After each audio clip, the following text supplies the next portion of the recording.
Welcome to Toy Business Unboxed, your gateway to the secrets of the toy industry. Here, Jason Hsieh, a toy entrepreneur and expert in the field. Every product we develop is really inspired by some of the real life experience that we have with our son. 60% of all toys last year were sold on Amazon, which is incredible. Be passionate about it because it's a road, it's a journey. Like when you have an idea that you think is like gonna somewhat change the world, make things better, I'd say go for it. We'll guide you through the enchanting world of toy design, marketing, and manufacturing. Now let the unboxing begin. Welcome back to another episode of Toy Business Unboxed podcast. Today we have Derek, a daytime college professor and also an award-winning game designer by night, and he has so many other roles that he also does.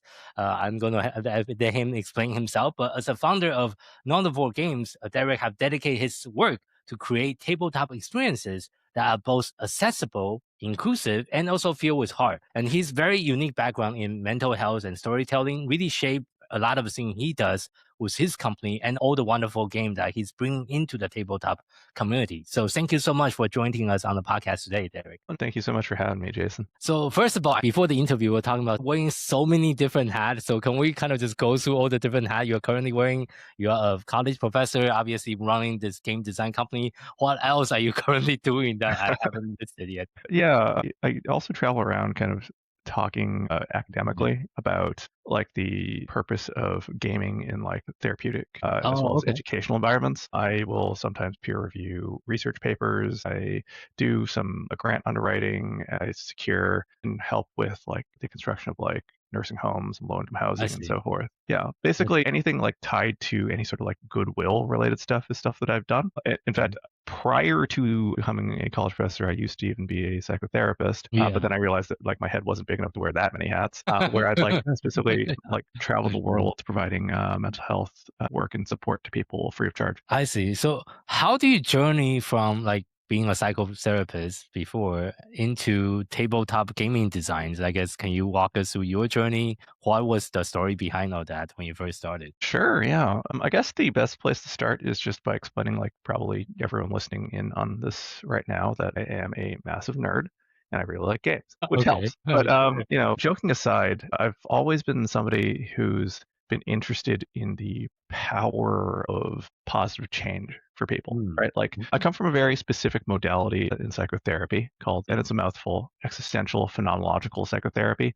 And all translates to, and I'll put it very crudely, in fact, anyone from the therapy background might even laugh at me for saying this, but it roughly translates to a single question. And that particular question is just, why have we not killed ourselves yet, right? Which is a little harsh, but it frames in a really good way, right? Like it doesn't matter if you are somebody who is struggling with some of the worst stuff, you could be super depressed, you could be whatever it is. There's some reason why you haven't given up yet, right? True. And if you haven't given up yet, then there is room. There's something, there's hope, right? That you can move towards some sort of positive change. And the change can happen a bunch of different ways. And a lot of the time, especially in modern society, we look at it from this perspective of therapy being one of the best and first responses that we have, right? You should go seek professional help. And for a lot of people, that's wonderful. It's great. And going to see that professional help is going to help you change. But it's also not something that we've always had previously, like in history, right?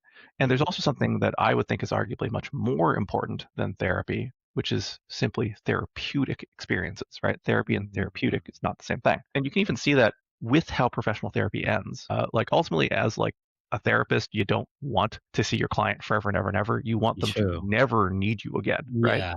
So eventually you need to terminate that relationship. And when you send your client off into the world, what you ultimately want is for them to have replaced you with something that's very important to them, a support network of friends and family.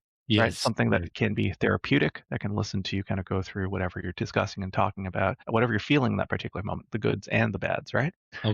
And those support groups are not only really, really easy to create through things as awesome and as fun as games, but games themselves offer a really amazing opportunity to test you, to help you learn, to have you experience things that you may not necessarily be able to for whatever reason, including just simply being like too intimidated in like real life to being able to work through all that. So in a lot of ways, games are very ripe for these therapeutic moments, both while you're playing and beyond it. hence my deep fascination with them. I see. And I think a lot of your game is also known for accessibilities. What does accessible game design mean to you in particular, like the way you are coming up with design? Yeah. So we actually started with my fascination in creating kind of therapeutic games, or at least games that can generate these therapeutic experiences, and then realized, like, if, for example, we believe every single person in the world deserves mental health, right? Yeah. That means that we have the impossible task of trying to make games accessible to everybody, because everyone needs to be able to play, right? Yes. But how do you create a game that fits, let's say, an 8-year-old and like an 80-year-old veteran? Like, it's very difficult. In fact, most people tell you straight up, the best way to make your game have no audience is if you can't pick an audience to target. Yes. Yeah. So because of that, we had to really think about accessibility through a different way. Okay. And the typical way, like, you'll need to kind of come along with me for this particular thought experiment for a second, but the typical way I view accessibility being handled is where you create an experience, this game, right? This thing that should be played in a particular way. And then you find out that you need to lower the bar. Yeah. And this is like a technique that's practiced a lot in video games, where like you'll create a game experience and that all the accessibility features afterward, right? You can toggle them on or off. Okay. Tabletop is a little bit different. And not only is tabletop a little bit different, I think accessibility built like that is incorrect, because you're ultimately drawing a line somewhere. You're saying these particular people are too expensive. They're too disabled. There's something like that to be something that we can include into our audience. Okay. So our approach towards accessibility, and what we mean by that, is specifically a reversal of it. Rather than building it top down, we build bottom up. We create something that everyone can play, or as close to everyone as we can at the beginning, and then start building up from that particular point to create that game experience. Okay. The best way to put it is, like, rather than lowering the bar, what we want to do is we want to lift everyone up to play however they want to. I see. I guess the best way to explain that is, like, I think you have one of your game next to you. You want to like show like how it translates in real life in the actual. Yes, I mean, I can, but I also can't quite, because it's hard to kind of capture. But one of our games is this one here, right? This is our big TTRPG, Emberwind. Okay. Emberwind. Okay. Yep. And the way that this is designed is supposed to deliver the same type of experience that you get from playing things like 5th edition Dungeons and Dragons, Pathfinder, like the typical TTRPG experience. Okay. But we built it completely differently, where your typical TTRPG delivers a 300-page rule book that you have to read through and learn. Yeah. And then you need like 8 hours to make a character before like you find a DM to run it, right? Yeah. What we decided to do was we took the entire game system and we compressed it down to a single sheet of paper. That is all you need to play the game. Okay. But there's a problem with this too. Yeah. If you oversimplify a game, what happens is you lose that top end of player who wants like a lot of crunch, right? Who's very used to TTRPGs. So we practice a very unique style of game design called Kernel X modular development, which is a term that's borrowed from video games. Oh, okay. And what that is you take the core game and you compress it down to the tiniest nugget possible, a kernel. Yes. And the better that kernel is, the more things it can handle, despite it being that simple. You never fluff it and make it bigger. You just leave it in its most critical, efficient form. Okay. And then what you do is you start adding all these cool, powerful modules that you can layer on, like an onion, to create the exact way you want to play, right? So Emberwind is a kernel system where it's a one-page rule set. Whereas you get better at the game, you can stack additional rule sets to create the exact play experience you want to. If, for example, you want to play it as a dice game, you can. If I don't like dice, I can play it as a card game and we can still play it together. Oh, really? Okay, that's very unique. Okay. Yeah, if we don't have a DM this week, the game can run without a DM too. They turn on or off to make sure that everyone, no matter who they are, whatever they're interested in, whatever their disabilities might be, whatever neurodivergences they have, they can always play together, and you don't have to compromise on your system, meet everyone where they're at. You play the way you want to. I see. And I really like the design for the other game line that you have, the Dungeons and the Dinos. Do you have one of those with you? I've got one right here. This is Dungeons and Dinos. Can you explain the rule really quick on how this works? Yeah, so any of our Dungeons and Dinos, Nomnivore line, it's where these little like baby blue dinosaurs show up. Yeah. These games are designed through the same type of philosophy that Emberwind is built, but it's built for a different type of audience. Emberwind, being a RPG, is going to cater towards RPG type players, right? People like narrative. These are designed more for the casual audience, where we do that same Kernel X modular development, where the kernel is always a one card, or if it's like a bigger box game like this one here, it's one sheet of paper. Okay. And that's all there is to it. It's very quick, easy to play, and you learn off of that very quickly. And we tutorialize in the same way that video games are structured, where you play to learn rather than you just reading the rules. But once you've like mastered it, there's also that modular system where you can stack additional layers. You can add different expansion rule sets to it that Okay. change how the games work. For example, you can add like a pet system to Dungeons and Dinos. You Oh, can create your own content. You can kind of do Mhm. whatever. Yeah. Mhm. And one thing I think unique with your game, I don't know how many other gaming company is also doing it, is to support like people with different neurodiverse need, like dyslexia, ADHD and other. Can you also talk about that aspect of the game design and the way you incorporate it into the games? Yeah, of course. Though, like before I get into that, I really want to do a shout out to you too, Jason, because I know you do a bunch of that as well. So Yeah, it's nice to be able to jam with somebody who's from yeah. that area. Yeah, so we do it from a bunch of different ways. The best place to start is describing the fact that our games are standalone and are not. They're built in a way where you can progress from one game to another, Okay. and it helps teach you kind of like life skills and different like adaptations to things. Like Mhm. a quick example is like this little game here is one of our starting games, Snack Tack. It is a dyslexic friendly game Okay. where it's dyslexic friendly because there are no words on it. Right. The one rule card that I said, the rule text is written in a dyslexic friendly font. And if you don't even want to read that, don't worry about it. You can just go online and watch an animated video that teaches you how to play instead. I see. Okay. Right. Okay. I But see. this game narratively connects to this one. Right. And in this game, you do have text. Yeah. The text is all in that dyslexic friendly font, but it's also written in a way where it's interspersed with a lot of iconography. So you don't have to read all that much, I right? see. And it's also written a little bit like computer code. So if you can recognize patterns, you'll actually get better at reading this until you don't even have to read at all, which is kind of cool, really? right? Yeah, that's pretty cool. Okay.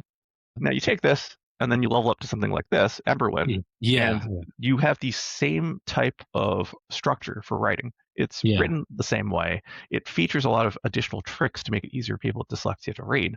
But the one thing it does is it removes that dyslexic friendly font, right? Okay. And the hope and goal is as you kind of progress through everything, it's supposed to encourage and build up your ability to read just a little bit better. Okay. Well, that's very intentional, the way you kind of design, and especially different product line kind of try to help and teach the player to also progress as they try many different games inside your Yeah. product line as well. So Yeah, well, the goal is actually go beyond our product line too. Like, I want people to enjoy, or like if they're interested in playing D&D, I want them to be able to play D&D. And Emberwind is supposed to be built in a way where it's like a stepping stone, where once you've learned the basics of how you play role-playing games from Emberwind, you can progress to D&D if that's what you want to do. Like, ultimately, our goal is to make sure that you can play what you want. That isn't necessarily our suite. Okay. Interesting. And I think a lot of your game, you say you also try to blend a lot of education component to the entertainment component. And how do you usually do that for some of your games? There's a lot of different ways that we can kind of discuss that. One of the products that I don't have physically in front of me because it's stuck in tariff hell currently is Nomventure, which is like baby's first TTRPG. It's built on like a simplified version of the Emberwind rule set. It's built for kids 5 and up, where it works off of that same single one sheet of paper rule set. And the modules for that one are a little unique in that every gameplay module is also coded in a way that teaches you about a particular neurodivergence and makes that neurodivergence fun and engaging. There's a bunch of different ways to do that, but like if we're going off just the dyslexia example here, that is a product that is then supported with another product, which is a dyslexia friendly alphabet book that you can start with like kids as young as like 1 or 2. We can teach them like their A, B's, and C's, right? And there is a little adventure that we've written called Learn to Spell with Noam Chomsky, our dyslexic wizard in the Dungeons and Dinos universe, who goes around trying to gather ingredients to create a secret potion, which is really just a bunch of ingredients so that like mom can make them an apple pie. Where they go around town, the woods, and go visit a farm and so forth. But as they run up to all these different challenges, there are magical words that Noam Chomsky, because they're dyslexic, don't know how to spell, and you need to spell along with Noam Chomsky to help improve your odds at your particular challenges.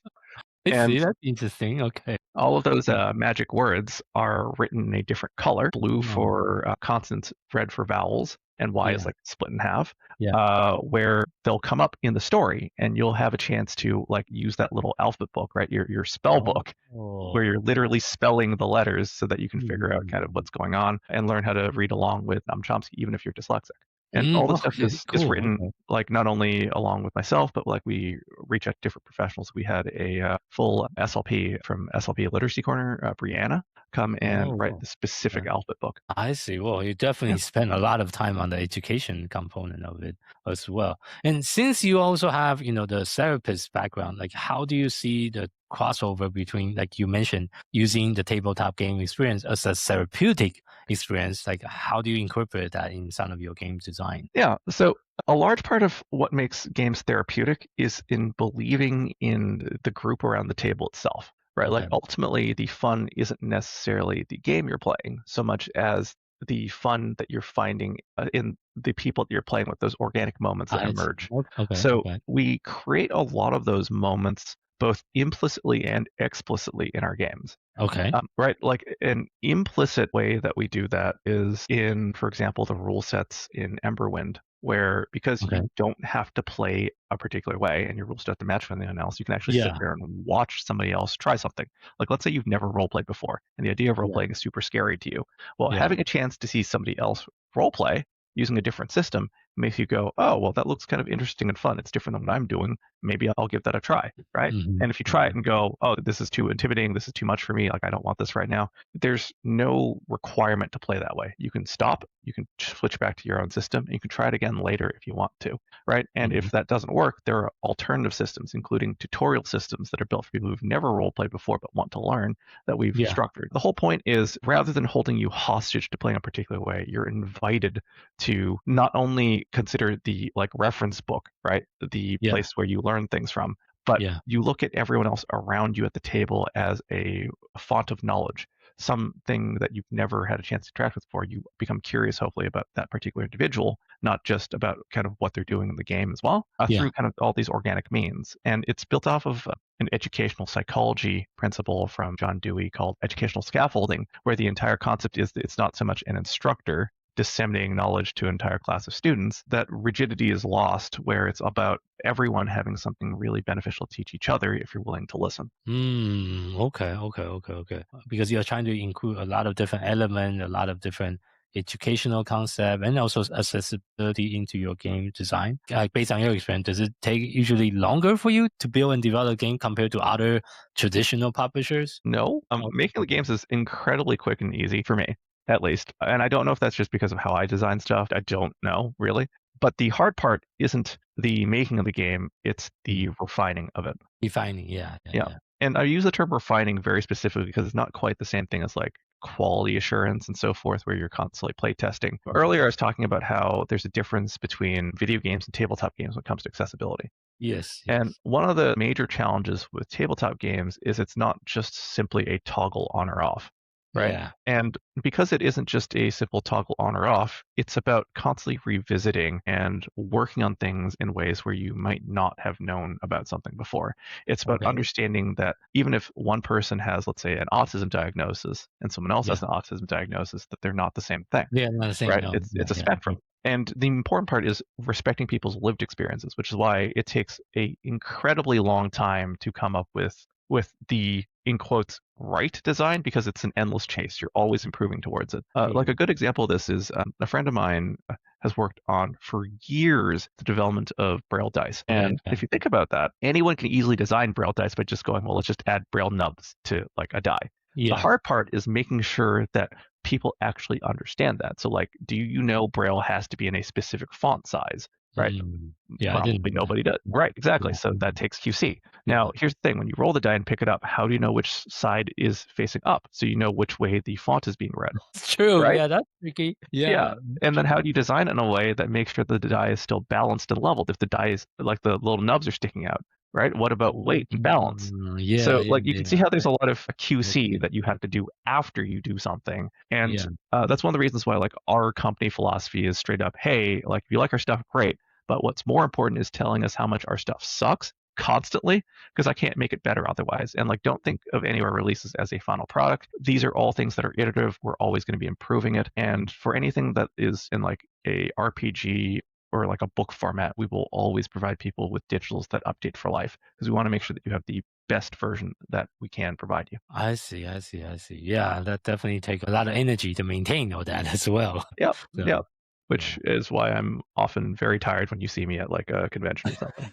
Yeah, for sure, for sure. And your title really from very different genre, like from TTRPG to like more friendly games as well. Mhm. And like when you first create a company, do you already know those are some of the main product line you want to create, or as you create some over time, you just want to add more? Or like how far ahead do you usually see in your product development process? It's a bit of column A and column B. Yeah. Like I'm very focused on very specific things. Like I made this entire company because I really just wanted to make this game.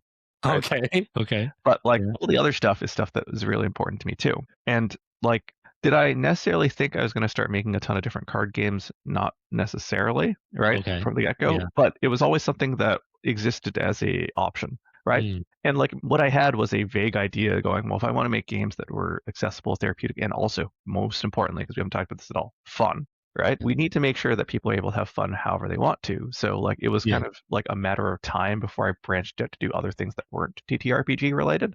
But like the other non-TTRPG related stuff, I didn't quite know which direction it was going to go. Like it could go card games, it could go board games, it could go a bunch of different ways.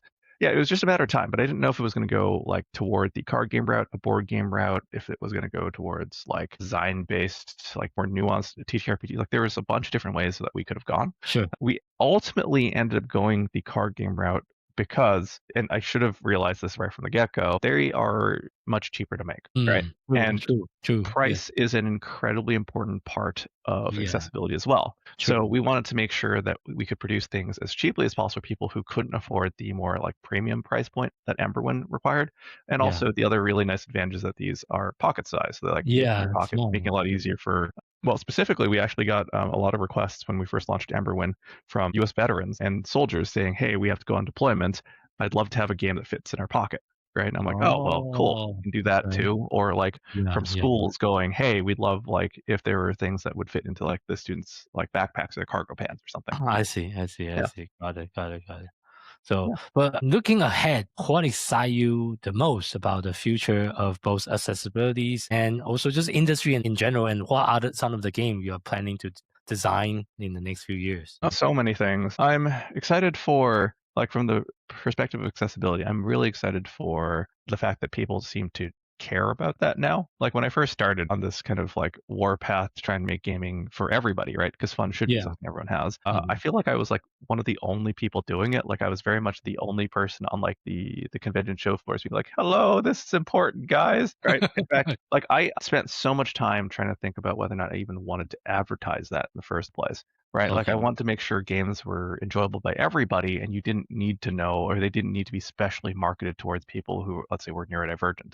But like that internal debate ultimately fell to the side of me going, yeah, I should talk about this because people should know that they're represented in some way and that this is important and is something to challenge and push other companies, especially companies with way more budget than just me here, right?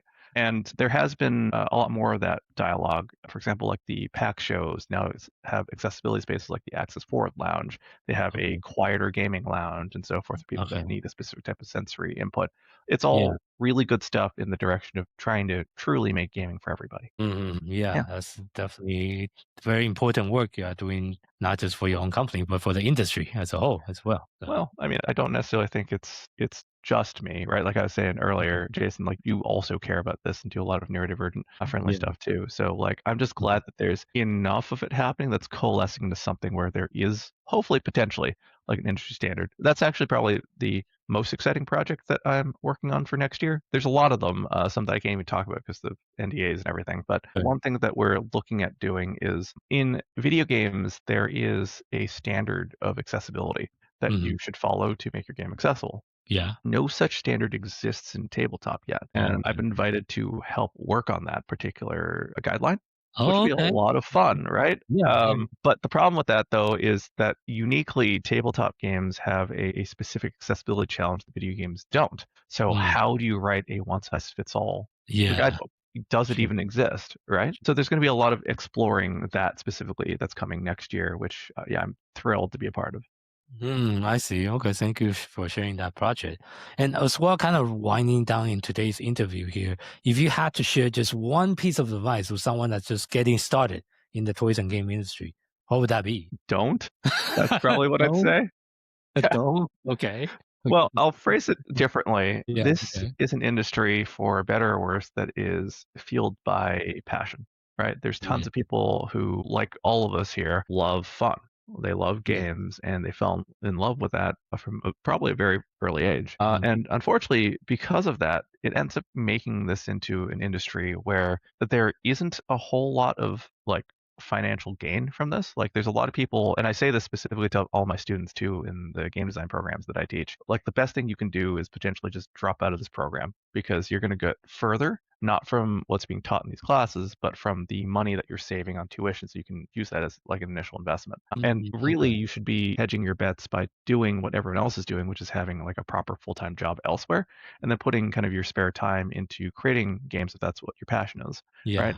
Yeah. So specifically when I tell people who are looking to get into or are getting started in this industry, like don't quit your day job. It's not like during their day job, their dream is to retire early or even retire because haha, we're all millennials and zoomers or something. But like the dream in specifically the games industry is just to be able to work full time, right? Like Yes, it's so yeah. far removed from everything else. So like if everything I've just said, there isn't enough to tell you to stay away and you still want to be part of the industry, then great. You've got the passion to last. Right. Yeah. So that's the one piece of advice I tell people. No, don't Okay. do it. And if you won't listen to me, then awesome, you belong in this industry. I love the advice, and I think I can relate to that with my personal experience since I was doing it part-time for the first 6 years before I go full-time. It took me 6 years to scale to the level just to do it full-time, obviously. So it's not a like get rich quick kind of business for sure. It's more like lose money quick business if you don't know what you're doing. Actually. Oh, yeah. So but that's a really good piece of advice. And for our listener today that would love to learn a little bit more about you, your business, and your companies,